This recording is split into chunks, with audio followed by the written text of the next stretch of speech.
দুনিয়ার মধ্যে কেউ থাকতে পারবে না।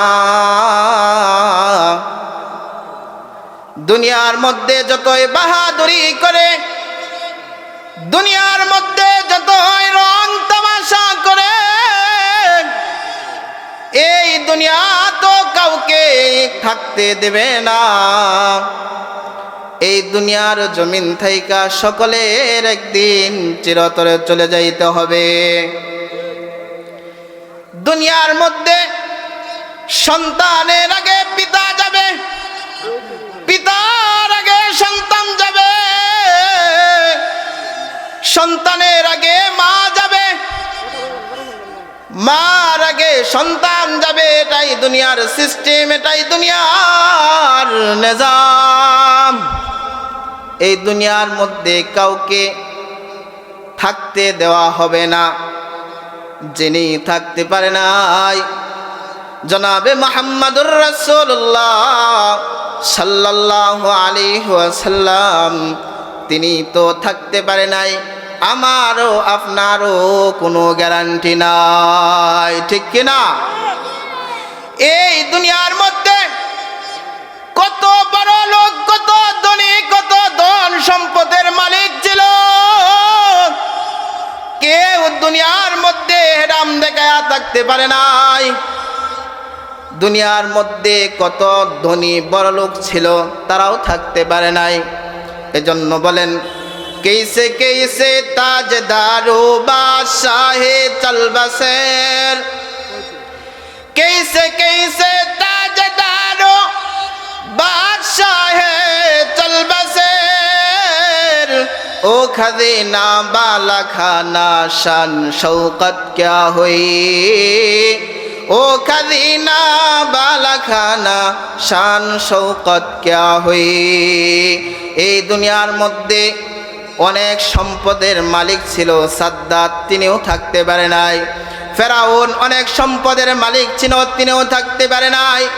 দুনিয়ার মধ্যে কেউ থাকতে পারে নাই।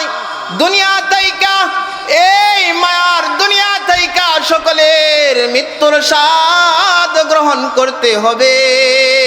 বিসমিল্লাহ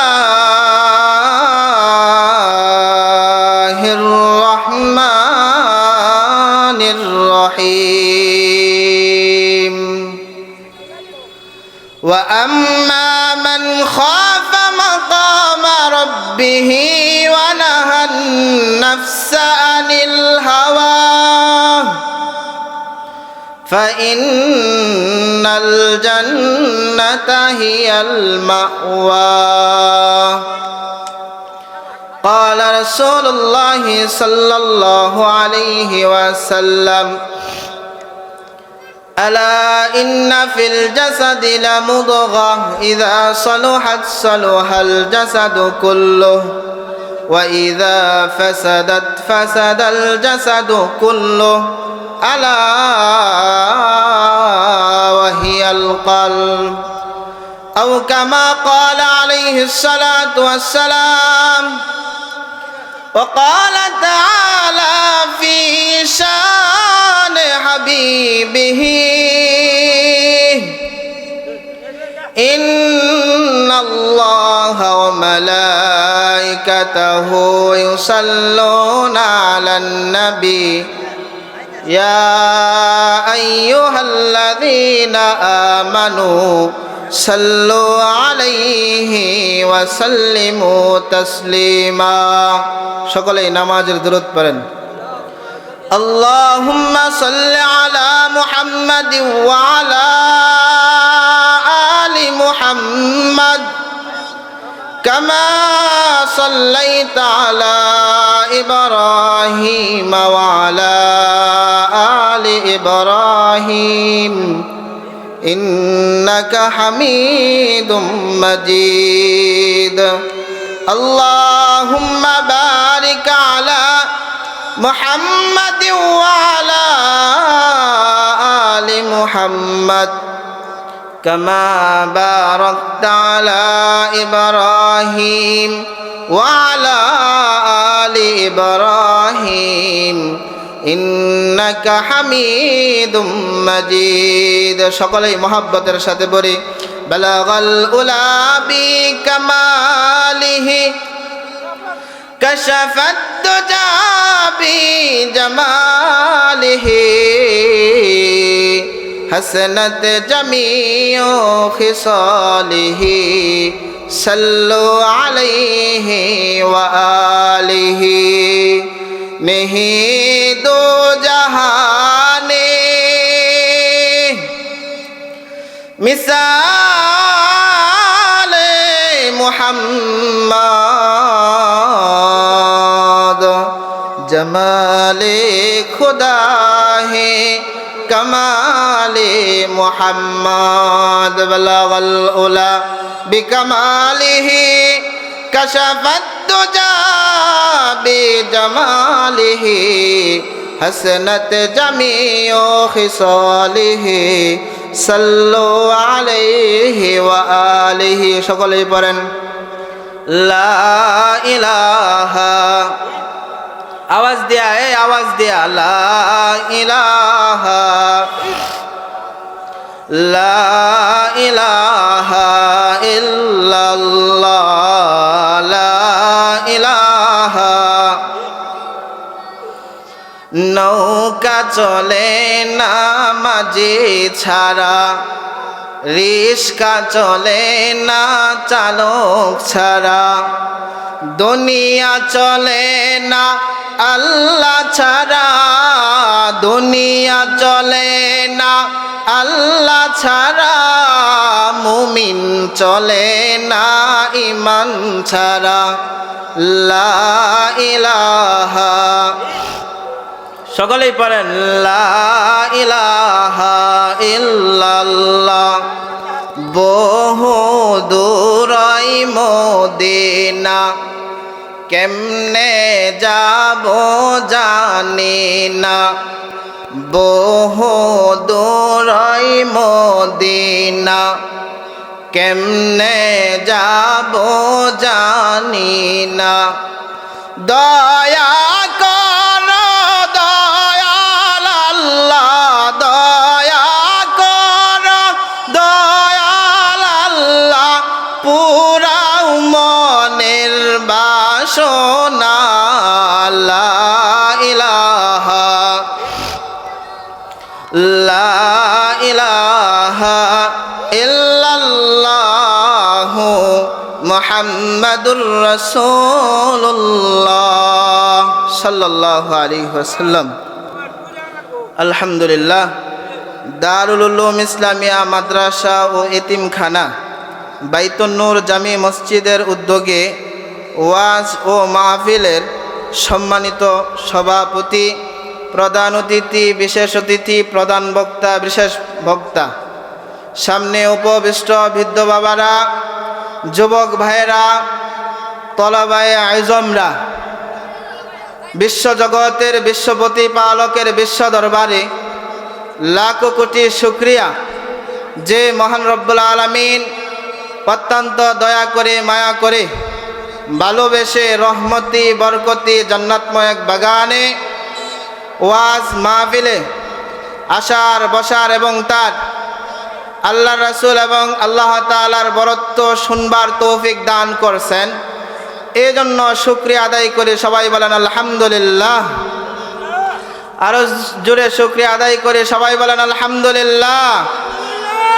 মুহতারাম হাজিরিন, আমরা এক সময় দুনিয়ার মধ্যে ছিলাম না, এখন আছি, আবার কি করব না, থাকবো না। এই দুনিয়া কারো আপন না, সবারই এই দুনিয়া থেকে কি করতে হবে, চলে যাইতে হবে। আগে রওয়ানা কা পরে রওয়ানা। দুনিয়ার সিস্টেম নিজাম অনুযায়ী সন্তানের আগে পিতা যা, পিতার আগে সন্তান যায়, এটাই দুনিয়ার সিস্টেম। কিন্তু দুনিয়ার মধ্যে কেউ থাকতে পারবে না, এই দুনিয়ার মধ্যে কেউ থাকতে পারবে না। যার জন্য আসমান জমিন কুল কায়নাত সৃষ্টি করেছে জনাবে মুহাম্মদুর রাসূলুল্লাহ সাল্লাল্লাহু আলাইহি ওয়াসাল্লাম, তিনিই তো এই দুনিয়ার মধ্যে থাকে নাই, আমার আর আপনার কি গ্যারান্টি আছে? গ্যারান্টি নেই। আল্লাহ তাআলা বলেন, কুল্লু নাফসিন যায়িকাতুল মাউত,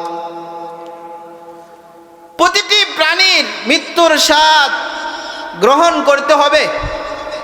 এবং কি বড় বড় যে ফেরেশতারা আছে তারাও কি করবে? মৃত্যুর স্বাদ গ্রহণ করবে। দুনিয়ার মধ্যে কেউ থাকতে পারবে না। দুনিয়ার মধ্যে যতই বাহাদুরি করে, দুনিয়ার মধ্যে যতই রং তামাশা করে, এই দুনিয়া তো কাউকে থাকতে দেবে না। এই দুনিয়ার জমিন থাইকা সকলের একদিন চিরতরে চলে যাইতে হবে। দুনিয়ার মধ্যে সন্তানের আগে পিতা যাবে, পিতার আগে সন্তান যাবে, সন্তানের আগে মা যাবে, মার আগে সন্তান যাবে। এটাই দুনিয়ার সিস্টেম, এটাই দুনিয়ার নিজাম। এই দুনিয়ার মধ্যে কাউকে থাকতে দেওয়া হবে না। যিনি থাকতে পারে নাই জনাবে মুহাম্মদুর রাসূলুল্লাহ সাল্লাল্লাহু আলাইহি ওয়াসাল্লাম, তিনি তো থাকতে পারে নাই, আমারও আপনারও কোনো গ্যারান্টি নাই, ঠিক কিনা? এই দুনিয়ার মধ্যে কত বড় লোক, কত ধনী, কত ধন সম্পদের মালিক ছিল, কেউ দুনিয়ার মধ্যে হেরাম দেখায়া থাকতে পারে নাই। দুনিয়ার মধ্যে কত ধনী বড় লোক ছিল, তারাও থাকতে পারে নাই। এজন্য বলেন, कैसे कैसे ताजदारो बादशाहे चल बसेर, कैसे कैसे ताजदारो बादशाहे चल बसेर, ओ खजीना बाला खाना शान शौकत क्या हुई, ओ खजीना बाला खाना शान शौकत क्या हुई। এই দুনিয়ার মধ্যে অনেক সম্পদের মালিক ছিল সাদ্দাত, তিনিও থাকতে পারে নাই। ফেরাউন অনেক সম্পদের মালিক ছিল, তিনিও থাকতে পারে নাই। দুনিয়ার মধ্যে কেউ থাকতে পারে নাই। দুনিয়া থাইকা, এই মায়ার দুনিয়া থাইকা সকলের মৃত্যুর স্বাদ গ্রহণ করতে হবে। আজরাইল আলাইহিস সালাতু ওয়াস সালামেরও মৃত্যুবরণ করতে হবে। কিন্তু আল্লাহ তাআলা সমস্ত কিছুর রূহ কবজ করার পর আজরাইল আলাইহিস সালাতু ওয়াস সালামকে বলবে যে, আজরাইল এখন কে আছে? আজরাইল বলবে যে, রব্বুল আলামিন, এই দুনিয়ার মধ্যে যত ইনসান, যত জিন্নাত আছে সকলের রূহ কবজ করেছি, যত ফেরেশতা আছে সবার রূহ কবজ করেছি, যত গাছ গাছালি পশু পাখি যা কিছু আছে সবার রূহ কবজ করেছি, কেউ দুনিয়ার মধ্যে নাই। এখন আপনি আর আমি আছি।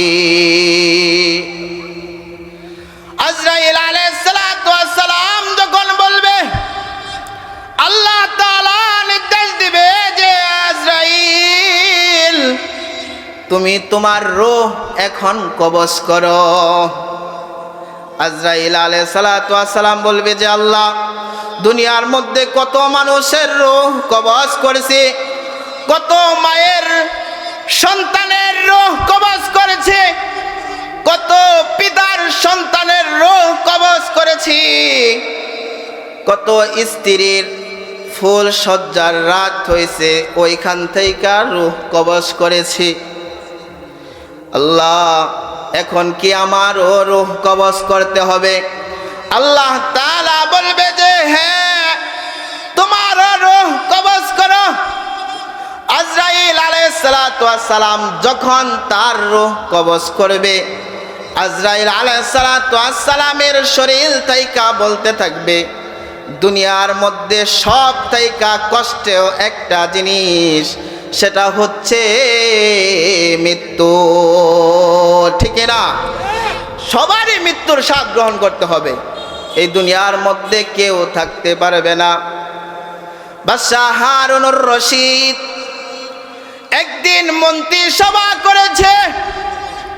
মন্ত্রী সভা করার পরে সমস্ত ইমাম, সমস্ত হুজুরদেরকে দাওয়াত দিলেন যে এক বেলা দুপুরবেলা আমাদের বাড়িতে খাইবেন। তো বাদশার দাওয়াতে সমস্ত হুজুররা, সমস্ত উলামায়ে কেরামরা সংসদ ভবনের মধ্যে যান। সংসদ ভবনের মধ্যে যাওয়ার পর বাদশার সবাইরে মেহমানদারি করাইছে। মেহমানদারি করানোর পরে বাদশাহ বলতেছে, হুজুর আপনাদেরকে যে দাওয়াত খাওয়াইছি, বলেন কোনো মাকসাদ আমাদের কাছে কোনো জিজ্ঞাসা করলেন না, কি জন্য দাওয়াত খাওয়াইছি, কোন কারণে দাওয়াত খাওয়াইছি, অভাবে আছি নাকি একটু তো জানাইলেন না। বাদশাহ এই কথা বলার পরে উলামায়ে কেরাম একজন দাঁড়িয়ে বলতেছে, ওগো বাদশাহ কি জন্য দাওয়াত খাওয়াইছেন? বলতেছে, দাওয়াত খাওয়াইছি কারণ আছে। কারণটা হলো সমস্ত উলামায়ে কেরামদেরকে একত্রিত বসার পর আমি একটা জিনিস জানতে চাই, বলো আমি হারুনুর রশিদ জান্নাতি নাকি জাহান্নামী? বাদশাহ বলতেছে কি, জান্নাতি নাকি জাহান্নামী? এই কথার পরে একজন উলামায়ে কেরাম দাঁড়িয়ে বলতেছে, বাদশাহ আপনি যদি নেক আমল করেন তাহলে জান্নাতি, আর যদি বদ আমল করেন তাহলে জাহান্নামী। এখন বাদশাহ বলতেছে, আপনি বলেন, ফিক্সড কইরা বলেন আমি জান্নাতি নাকি জাহান্নামী। এই গ্যারান্টি কেউ দিতে পারে না। এই গ্যারান্টি কি করতে পারে না? কেউ দিতে পারে না। সবাই স্তব্ধ হয়ে বসে রয়েছে। 9 বছরের একজন যুবক, 9 বছরের একজন যুবক দাঁড়িয়ে বলতেছে, বাদশাহ আমি এই প্রশ্নের জবাবটা দিতে চাই। উলামায়ে কেরাম সবাই খেইবা গেছে যে এত এত উলামায়ে কেরাম আছে, তারা ফতোয়া দিতে পারে নাই, তুমি কেমনে এই ফতোয়া দেবে? তোমার বয়স তো 9 বছর। বলতেছে যে বাদশাহ আমি এই প্রশ্নের জবাবটা দিতে চাই। বলতেছে, বাদশাহ বেয়াদবি মাফ করবেন, বাদশাহ একটা কথা জিজ্ঞেস করি, যে প্রশ্ন করে আর যে উত্তর দেয় তার মধ্যে কে দামি? বলতেছে যে উত্তর দেয় সেই দামি। তাহলে বাদশাহ বেয়াদবি মাফ করবেন, আমি আপনার সিংহাসনের মধ্যে বৈশা, আপনার কুরসির মধ্যে বৈশা আমি এটার জবাব দিতে চাই। তো সবার সামনে আনছে যুবকরে, যুবকরে ডাক দিয়া এনে সিংহাসনের মধ্যে যখন বসে, এখন বাদশাহ নিচে গিয়া বসে। প্রথমে ওইটা বলে, বাদশাহ আপনি তো যে আদব দেখাইছেন মনে হয় আপনি জান্নাতি। সুবহানাল্লাহ। এই কথা বলার পরে বলতেছে, বাদশাহ যে আদব দেখাইছেন মনে হয় আপনি বোধ কি জান্নাতি। এই কথা শোনার পরে বাদশাহ বলতেছে, সামনে আগান। এখন বাদশারে জিজ্ঞাসা করছে, বাদশাহ আমি আপনাকে আরেকটা প্রশ্ন করব, আপনি এই রাজত্ব থাকা অবস্থায় আপনি কোনোদিন জিনা করছেন কিনা, কোনোদিন ব্যভিচারী করছেন কিনা, কোনোদিন সুদ ঘুষ খাইছেন কিনা, কোনোদিন আল্লাহর সাথে নাফরমানি করছেন কিনা? বাদশাহ বলতেছে হে বালক, আমি কোনোদিন জিনার কাজ করি নাই, কোনোদিন জিনা করি নাই, কোনো দিন বেবিচারি করি নাই, কোনো দিন গরিবের মাল আত্মসাৎ করি নাই, কোনো দিন কাউকে আঘাত করি নাই, কোনো দিন কারো সাথে বেয়াদবি করি নাই। একদিন আমি গুনার কাজ করতেছিলাম, ওই সময় আমি সিংহাসনের মধ্যে বসা ছিলাম। আমার সামনে এমন এক রমণী আসছে। রমণীকে দেখার সাথে সাথে আমার জানি কেমন লাগছে। আমি আর ঠিক থাকতে পারি নাই, কিন্তু আমি আল্লাহ তাআলাকে ভয় পাইছি। আমি আল্লাহ তাআলাকে ভয় পাইছি। জানি আমাদের মৃত্যু হবে, আমার মৃত্যু হবে। আর যদি ওই ফেরেশতারা জিজ্ঞাসা করে আমি সাল জব কি দিব আল্লাহর কাছে, আমি কিছুই জানি না, আমি জানি না, আল্লাহকে ভয় পাইছি। এই কথা শোনার পরে ওই বালক বলতেছে, বাদশাহ আপনি জান্নাতি, বলেন সুবহানাল্লাহ, আপনি জান্নাতি। সমস্ত উলামায়ে কেরাম দাঁড়িয়ে বলতেছে যে হ্যাঁ, আমরা মাসআলা, আমরা ফতোয়া দিতে পারি নাই, আর তুমি 9 বছরের যুবক হয়ে তুমি কেমনে কি করলা, কেমনে ফতোয়া দিলা, কেমনে মাসলা দিলা? তখন বলে যে আমি তো বানোয়াট কোনো কিছুই দেই নাই। আল্লাহ তাআলা বলছে ওয়া আম্মা মান খাফা মাকামা রাব্বিহি ওয়া নাহান নাফসা আনিল হাওয়া ফাইন্নাল জান্নাতা হিয়াল মাওয়া। আল্লাহ তাআলা বলছে বান্দা যখনই গুনার কাজ করবে, বান্দার সামনে যখনই জিনার গুনাহ আসবে, বান্দার সামনে যখনই সুদের গুনাহ আসবে, বান্দার সামনে যখনই যে কোনো গুনাহ আসবে, তখন যদি আল্লাহ তাআলাকে ভয় পায়, আল্লাহ তাআলা বলেন ওয়া আম্মা মান খাফা মাকামা রাব্বিহি ওয়া নাহান নাফসা আনিল হাওয়া ফাইন্নাল জান্নাতা হিয়াল মাওয়া। ওই ব্যক্তিকে আল্লাহ তাআলা দুনিয়ার মধ্যে জান্নাতের সার্টিফিকেট দিয়া দেয়। এজন্য মুহতারাম হাজিরিন, যখনই গুনার কাজ আসবে, যখনই গুনার কাজ আসবে, যখনই গুনার কাজ আসবে, জিনার গুনাহ হয়, চোখের গুনাহ হয়, পায়ের গুনাহ হয়, কানের গুনাহ হয়, যখনই গুনার কাজ আসবে তখনই আল্লাহ তাআলাকে ভয় করবেন। আর আল্লাহ তাআলাকে ভয় করলে, আল্লাহ তাআলাকে ভয় করলে আল্লাহ তাআলা দুনিয়ার মধ্যে জান্নাতের টিকিট দিয়া দিবে, বলেন সুবহানাল্লাহ। এই দুনিয়ায় কেউ থাকিবে না, এই দুনিয়ায় কেউ থাকিবে না, যাইতে হবে কবরে।